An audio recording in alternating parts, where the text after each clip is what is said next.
আসসালামু আলাইকুম দর্শক। ডক্টর ইউনূস কিন্তু বল এখন রাজনৈতিক দলগুলোর কোর্টে দিয়ে দিচ্ছে যে এতদিন খেলছে ডক্টর ইউনূস মাঠে, আর এই যে রাজনৈতিক দলগুলো ছিল তারা গ্যালারিতে বসিয়া খেলা দেখছে। দেখেছে এরা এই এভাবে খেলা হচ্ছে না, ওইখানে বল মারো, এই যে এদিকটা মারো, এরকমভাবে অনেক কিছু বলছে। তবে যদিও ডক্টর ইউনূস সর্বোপরি কিন্তু অর্থনীতি সাইড ছাড়া সব দিকে ব্যর্থ। তো ডক্টর ইউনূস চিন্তা করছে কি যে আপরে বাপ সাইরা দেমা কান্দা বাসি, এখন তাড়াতাড়ি যত তাড়াতাড়ি নির্বাচন দিয়া যাইতে পারে ততই আমার মঙ্গল। না হলে যে অবস্থাতে আমি চলতে শুরু করছি এদেশের ভেতরে গাদ্দার হিসেবে আমি বিবেচিত হব। তাই করছে কি, ওই যে জুলাই ঘোষণাপত্র 5 আগস্ট এটা ঘোষণা করে তিনি ওই যে সংসদ ভবনের দক্ষিণ প্লাজায় ঘোষণা করে রাত্রের ভেতরে করলেন কি, তিনি নির্বাচনের একটা ডেট ঘোষণা করে দিলেন। আর এইদিকে মাঠে খেলার জন্য যে রাজনৈতিক দলগুলো যেটা খেলবে এটা আগেতেই বুঝে ফেলছে এনসিপির কিছু সদস্য, যাদের কাছে ওই যে ভাই বেড়াদার আছেন উপদেষ্টার ভিতরে, তারা আগেতেই বলছে যে এই ঘোষণাপত্রের ভিতরে এই থাকতে পারে। আর তোরা যা কিছুদিন গেছে মনে করে একটু রেস্ট টেস্ট নেয়। ওই যে বলছে যে পিটার হাস না কি হাস, যে ওই যে মার্কিন রাষ্ট্রদূত মার্কিন রাষ্ট্র আছে, আর কই কি পাইবেন কিছুই না। ওরা কিসের জন্য জানি গেছে, ঘুরতে গেছে। ওই যে বলতে কি, মাঠে যে খেলবে, নির্বাচন নিয়ে যে খেলবে, এখন এই খেলার জন্য কিছু তারা রেস্ট নিতে গেছে, একটু অবকাশ যাপন করতে গেছে। তো ওখানে গেছে আর এদিক দিয়ে বল কোর্টে পাঠাই দিছে কিন্তু ডক্টর ইউনূস যে বাদাম তোমরা এখন খেলো, আমি বহুত খেলছি, আমি তোমরা সাথে খেলে আর পারি না। তোমরা একদল এদিক দা বলো আর একদল এদিক দা বলো। কেউ বলতেছে যে আমরা কোনো সংস্কারই মানবো না, এই সংস্কার যা করবে সব আমরা ক্ষমতায় গিয়ে সব ফেলাই দেবো। এই যখন অবস্থা, ডক্টর ইউনূস বলছে নির্বাচনের তারিখ ঘোষণা, তাও আবার কিন্তু এখন আবার একটা খটকা লাগাইছে। খটকাটা লাগাইছে কি, নির্বাচনের তারিখটা ঘোষণা বা মাসটা ঘোষণা করছে ওই যে লন্ডনে গিয়ে সেটা এক নেতার বাসাতে বৈঠক কইরা অন্য দলগুলোকে না ডাইকা এটা ঘোষণা করাইছে। এখন এতে মন খারাপ কিন্তু করছে, জামাত করছে, গণ অধিকার পরিষদ করছে, এনসিপি করছে, তারপরে ইসলামী আন্দোলন করছে, ইসলামিক দলগুলো করছে। আরে কেন ভাই, আপনি কেন গিয়েছেন একটা দলের সাথে? আপনার তো সবার মধ্যমণি, আপনার তো আপনাকে সবাই তো এই মধ্যমণি হিসাবে আপনাকে বসাইছে, মাথার তাজ হিসাবে বসাইছে। মানে আপনার কেন একটা দলের সাথে আলোচনা করে ওই নেতার সাথে, ওই নেতা কি এমন হয়ে গেছে যে এখন আপনি বড় দল হতে পারে, বড় দল হলে তো সবাইকে সমান দেখতে হবে। আপনি ওখানে এই আলোচনা করে বললেন যে ফেব্রুয়ারিতে নির্বাচন।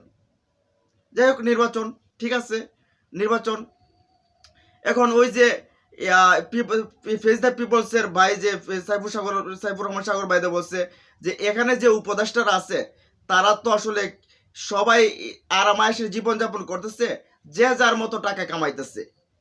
ডক্টর ইউনূসের হয়তো বা আবার টাকা টোকার দরকার নাই, কারণ এই তার অনেক আছে, তার সারা বিশ্বে যে কোনো খানে তিনি থাকার সুযোগ আছেন, সম্মানের সাথে বাঁচতে পারবেন তিনি, এটা তার আছে, যার কারণে আমরা এই দেশের জন্য দেশের ভেতরে আনছিলাম। তো এই যে কোনো অবস্থা, এই উপদেষ্টা আপনারা চিন্তা করে দেখেন, এই যে উপদেষ্টা সংস্কার করবে কি তারা, এই যে সংস্কারের কার্যক্রম করে সেটা গল্প কইরা, সেটা বৈঠক কইরা, চা বিস্কিট খাইয়া এখান থেকে এটা কোন দিক দিয়ে যাইতেছে এটার কোনো মনে করেন আগামাতে নেই। এই যে সংস্কার, এখানে যে উপদেষ্টা দেখেন, কয়টা উপদেষ্টার ফ্যামিলির কয়টা সের বাচ্চা মারা গেছে, কয়জন সদস্য মারা গেছে, বা কয়জন সদস্যের রক্ত ঝরছে এই জুলাই আন্দোলনে, চিন্তা করেন, বলেন তো আপনি একটু। কিছু কিছু উপদেষ্টা হয়তো বা মাঠে ছিল, আমরা দেখছি কি ওই যে এই আইন উপদেষ্টা আসিফ নজরুল, তিনি ছাত্রদেরকে ছোটানোর জন্য এখান থেকে ওখানে ছোটাছুটি করছেন। আর আর দুইটা ছাত্র উপদেষ্টা ছাড়া বাকি আপনার যে উপদেষ্টা আছে, কার কোন সময় কোন রক্ত ধরছে কোন তো, বা কার ফ্যামিলির কে জেলে গেছে। ওই আদিলুর রহমান তিনি জেলে ছিলেন, এটা ছিলেন কিন্তু ওই যে আন্দোলনের আগে। তো এই জুলাই আন্দোলনে কার কি অবদানটা এমন আছে, কিন্তু এখানে বসে সেটা যে যেভাবে পারছে হয়তো বা তারা সুযোগ সুবিধা নিতেছে, যেমন অনেক অনেক কিছু আছে। তো এখন বলছে কি, ওই যে বলতে বলতে কি খেলাটা যে ফেলাইছে, এখন ডক্টর ইউনূস ভাবতেছে যদি আমি খেলি, এখন আরো খেলি, আমাকে তো কেউ সহযোগিতা করতেছে না। কেউ আইসা বলতেছে যে আপনি যাই সংস্কার করেন সবগুলোকে ফেলাই দেবো, আবার কেউ বলতেছে যে আপনি সংস্কার না করলে আপনি যাইতে পারবেন না, সবগুলোতে আটকাইতেছে। এখন ডক্টর ইউনূস বৃদ্ধ মানুষ, 85 বছর বয়স সম্ভবত মানুষ, তিনি আর নিতে পারতেছেন না। তিনি নিতে না পাইরা যে তাড়াতাড়ি নির্বাচন দেয়, আমি এইগুলো সাইডা তাড়াতাড়ি এই দেশ থেকে যাই। এখন বল দিছে যে মাঠের ভিতরে দিছে, বাজান তোমরা যত দলে আছো মিলা সারা মাঠে খেলো। ডক্টর ইউনূস গ্যালারিতে বইছে, উপদেষ্টারা বসে কেউ কেউ খিলখিলায় হাসতেছে, যে বল পালাইছে এখন মাঠে, এখন এখন এখানে খেলবে। দেখেন মাঝে মাঝে কিন্তু বল কিন্তু মনে করেন বড় দলও কিন্তু গোল খায়। দেখছেন না গত এই যে বিশ্বকাপে, কাতার বিশ্বকাপে স্পেন কিন্তু মরক্কোর সাথে হারছে, জার্মানি কোরিয়া দক্ষিণ কোরিয়ার সাথে হারছে না। বড় দল বলে কিন্তু অনেক কিছু হয় না। ওই যে সংস্কার কেন পিয়ার পদ্ধতি চায় না, কেন ওই যে এগুলো আরো বিভিন্ন বিষয়গুলো চায় না, কারণ কি এখানে ওই যে কোরিয়া যেরকম ভাবে জার্মানি যেমন কোরিয়ার কাছে, মরক্কো যেরকম ভাবে এই আবার স্পেনের সাথে এরকম ভাবে হতে পারে, যার কারণে এগুলো চায় না তারা। তো এখন যখন নির্বাচন দিছে একদল মিষ্টি বিতরণ করে লাইছে, যে নির্বাচনের কথা শুই নাই মিষ্টি বিতরণ শুরু। ফেব্রুয়ারিতে নির্বাচন আমরা যেভাবে চাইছিলাম সেভাবে হয়ে গেছে। আর একদল বলছে কি এটা আমরা কোনোভাবে মানতে পারি না। এখন চিন্তা করে দেখেন, এই যে নির্বাচন দিল, ফেব্রুয়ারিতে নির্বাচন দিল, ভালো কথা, সুন্দর কথা, ফেব্রুয়ারিতে নির্বাচন। জামাতে বলছে যে সুন্দর কথা, এটা আমাদের আমির প্রথমে বলছিল যে ফেব্রুয়ারিতে রোজার আগে দিলে ভালো হয়। বলছে তবে শর্ত আছে। শর্তটা কি? সংস্কার এবং বিচার আপনি করতে হবে। এখন এই যে 2000 ছাত্র জনতা রক্ত দিল, রক্ত সারা দেশের মাটি লাল হয়েছে, এই রক্ত এখনো হয়তো বা মাটি শুকলে কোনো কোনো জায়গায় মাটির রক্তের দাগ পেতে পারে। এখনো হসপিটালে এই মনে করেন, এখনো আমি দেখলাম মর্গের ভিতরে এখনো 6টা না কয়টা লাশ আছে এখনো। চিন্তা করে দেখেন, এখনো এই অবস্থা, একটা দৃশ্যমান বিচার করলেন না আপনি, পুলিশ প্রশাসনের সংস্কার করলেন না আপনি, এই যে বিচার বিভাগের সংস্কার করলেন না আপনি, হাসিনার যে মুজিববাদী যে সংবিধান ছিল সেই সংবিধানের সংস্কার করলেন না, ফেসিস্ট হয়ে ওঠার দ্বারা যেগুলো আছে এগুলো পরিবর্তন করলেন। কোনো কিছু না করে আপনি জুলাই ঘোষণাপত্রে বলে দিচ্ছেন কি যেগুলো আজ আলোচনায় আনা হয়েছে সেগুলোকে পরবর্তী সংসদ করবে। এটা একটা সামনে জাতির সামনে একটা মূলা ঝুলাইলেন, জাতি মূলা দেখে সেটাই বুঝা নিত। আর না ভাই, যদি এরকম ভাবে যদি মূলা বুঝতো তাহলে এই 24-এর এই আন্দোলন হইতো না। জাতি এখন মূলা কি জিনিস এটা কিন্তু ভালো করে বুঝে। জুলাই ঘোষণাপত্র এটা তো একটা খামখেয়ালি, এটা জাতির সাথে টোটালি একটা তামাশা করা হয়েছে। এখানে 47-এর কোনো উল্লেখ নাই তেমন। 47 আমাদের কিন্তু অরিজিন সেখানে। তারপরে আমাদের এখানে দেখা গেছে যে কি এই যে 2000 সম্ভবত 9 সালের 12 ফেব্রুয়ারি সম্ভবত পিলখানা হত্যাকাণ্ড নাই, শাপলা নাই, এগুলোকে বাদ দিয়ে দিলেন। এগুলাকে বাদ দিয়ে দিলেন আপনি, ঘোষণাপত্রে নাই এগুলা। তারপরে আমাদের দেশে যে দুইজন উল্লেখযোগ্য ব্যক্তি বা মুক্তিযুদ্ধের সর্বাধিনায়ক জেনারেল আতল গনি উসমানীকে আপনি রাখলেন না। আমাদের যে মুক্তিযুদ্ধের যে মূল অনুপ্রেরণার বাতিঘর যে মাওলানা ভাসানীকে আপনারা রাখলেন না। আর একটা খামখেয়ালি একটা জাতির সাথে তামাশা করার মতো একটা এই ঘোষণাপত্র একটা ঘোষণা করে দিলেন, দিয়ে ওই যে মাঠে বল ছাইরা দিলেন, এখন নির্বাচন করো যাও।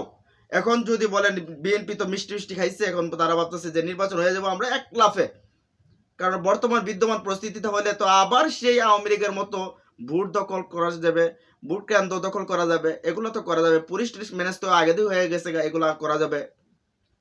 এখন ফেব্রুয়ারিতে যে নির্বাচন হওয়ার কথা, সেই নির্বাচন যদি জামাত বলে যে না করবো না, তখন কই যাইবেন? নির্বাচন কি হবে? হবে না। যদি ইসলামী আন্দোলন বলে যে না আমরা করবো না এই নির্বাচন, এভাবে আমরা নির্বাচনে যাবো না, যাইবো না। এনসিপি ওই যে 5 জন তারা যে গেছে ওই যে রেস্ট নিতে গেছিল, মাঠে আইসা নাই মাসে এটা বলবে যে না এইভাবে তো আমরা নির্বাচনে যাবো না। এখানে একটা দল মনে করে সব সুযোগ সুবিধা নিয়ে সবগুলো নিয়ে খালি মাঠে গোল দেয়া দিবেন, এটা দেয়া দিবেন আপনি। আর হইল যদি বলে না, কি করবেন?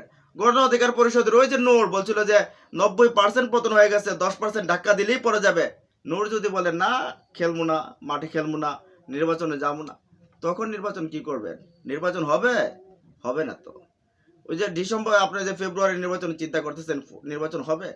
এই যে কোনো কিছুর পরিবর্তন নাই, যে রক্তের জন্য এত যেগুলো জান দিয়েছে, যে পরিবর্তনের জন্য, যে ফেসিবাদ বিলুপ করার জন্য, যে এই দেশের যে টোটালি যে অন্ধকারাচ্ছন্ন যে একটা অবস্থা, এগুলোকে দূর করার জন্য আপনাদেরকে বসাইলো ওই আমেরিকা থেকে আইনা কাউকে কানাডা থেকে আইনা, কাউকে বিভিন্ন দেশ থেকে আইনা বসাইলো, কাউকে বিশ্ববিদ্যালয় থেকে আইনা বসাইলো, যেখান থেকে ক্লাস করতে নিয়ে যেখানে আইনা সেখানে মন্ত্রিত্বে বসাইলো।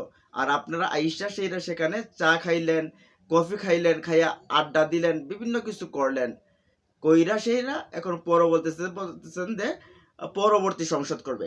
90-এ করছে একটা পরবর্তী সংসদ, তত্ত্বাবধায়ক সরকার এই যে ফখরুদ্দিনের সময় করছে, 71-এর সময় পরবর্তী সংসদ এগুলো করছে, করে নাই তো।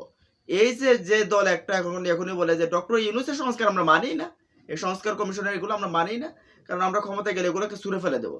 এরা গেলে করবে এগুলা? করবে না।